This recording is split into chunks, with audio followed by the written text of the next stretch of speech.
everyone, Brian from IGN here with David Collins. David, thanks for joining me. Oh, hey, thanks for having me. Yeah, we're going to talk about Star Wars music. And David, you're pretty uniquely qualified to talk about sound and music in Star Wars. You worked at LucasArts, you worked at Sony, you were a sound designer, you're a composer. Just tell me a little bit about what you've done in Star Wars and maybe a little bit beyond. Well, it's funny, the thing about Star Wars is that we're all kind of Star Wars experts in our own way, right? We all kind of grew up with it, we all love it. I was really fortunate to work at LucasArts, actually starting at Skywalker Sound in 1999, worked at LucasArts for almost 12 years. I was a sound designer, I was a music editor, I wrote some music, I was a voice director, just kind of a game audio renaissance person. And so I was constantly surrounded by and working with the John Williams music. And of course was obsessed with it as a kid anyway. So it just kind of came really naturally to me. And of course Ben Burtt's sounds and that whole universe.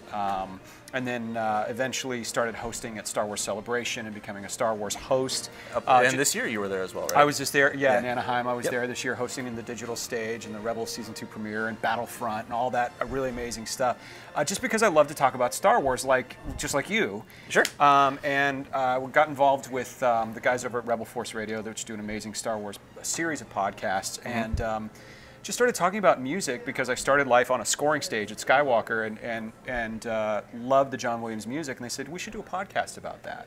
Started it in 2013, and now I've been doing this podcast. It's been already since 2013. Yeah, Star Wars Oxygen, the music of John Williams. We do once a month, and all we do is just break down and analyze the scores for the 6, soon-to-be 7 Star Wars films. So I haven't listened to like regular Rebel Force Radio, but it's kind of funny to think of you just being on there and you're like, let's talk about music, let's talk about music. Yeah. They're like, just give him his own show. Well, they talk about everything. They have guests on, they have folks from the Clone Wars and Rebels on. They've got all kinds of guests, and they talk about the news, and it's very lighthearted, but they have these sort of side shows, and this was sort of a side spin-off, and it's actually kind of found its own audience because there are people that are just hardcore about music, like me, like you.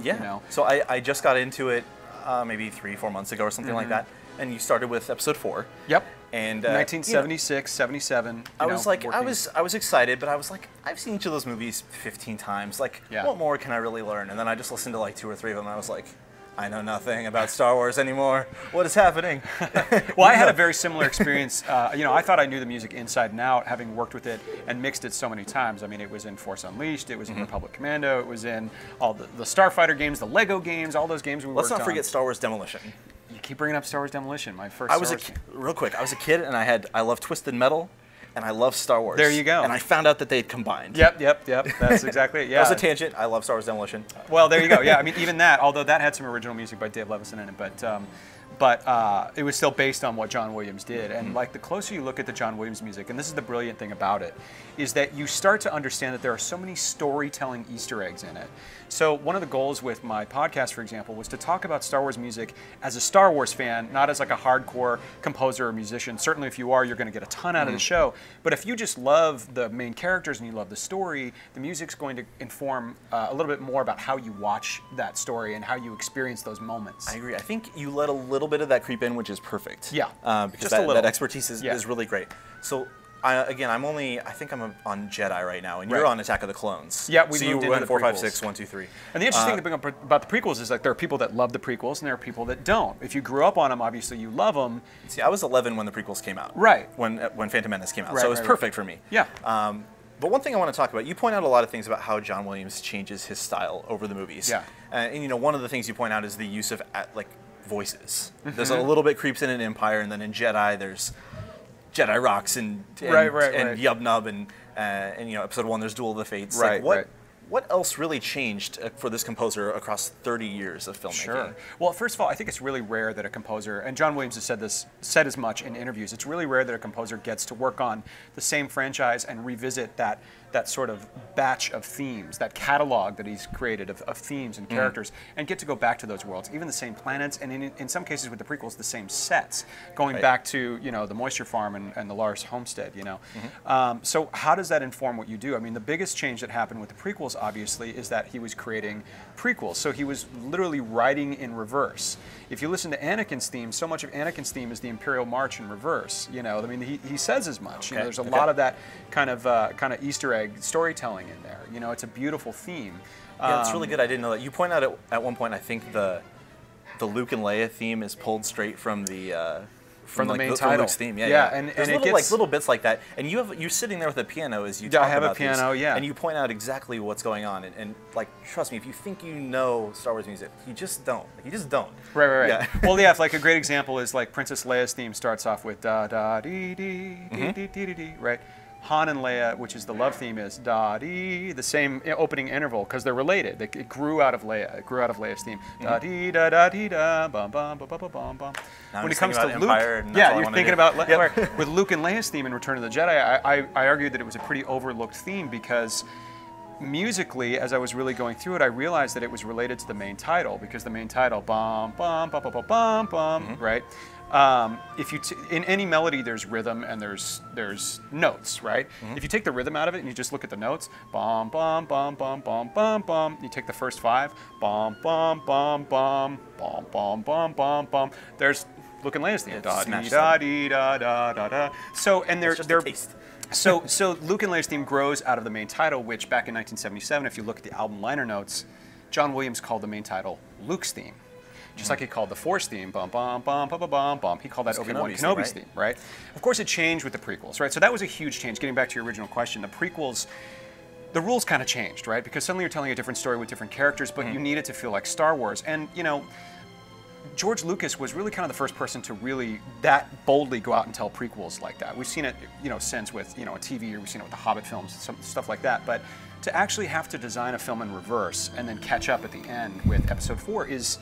You know, we take it for granted now, but no one had done it before. It was very pioneering, you know. And it's such a strange, unique challenge. It is, and musically, it's a big challenge as well. So that's probably the first thing that I'd point out that's changed. And you know, the nice thing about the show is, no matter what you think of the prequels, Star Wars fans rally around the music.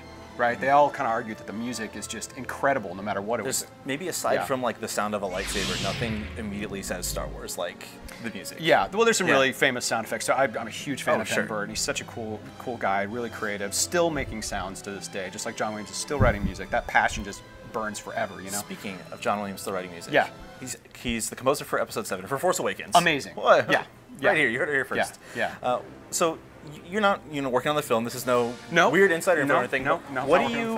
What do you want from him in Episode 7? More of the same, or do you want him to do something totally different, or is it kind of a mix of both? Does it have to be that? This is the first time since 1983 that he's not writing a Star Wars prequel. So that's the first thing. He's not working backwards into the classic trilogy. It's new territory, right? They've hit the reset button on a lot of stuff. They're bringing the original cast back.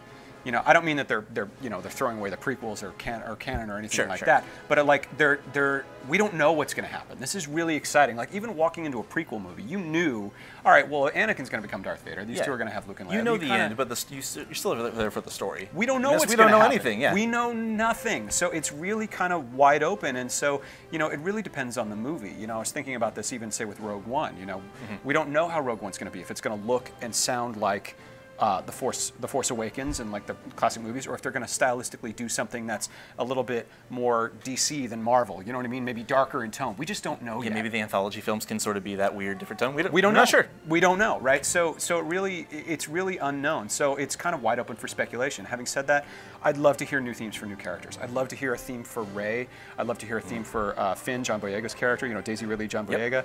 I would love to hear something roaring back from classic Empire Strikes Back because of the Millennium Falcon. Right, is just everywhere. You mentioned before we started.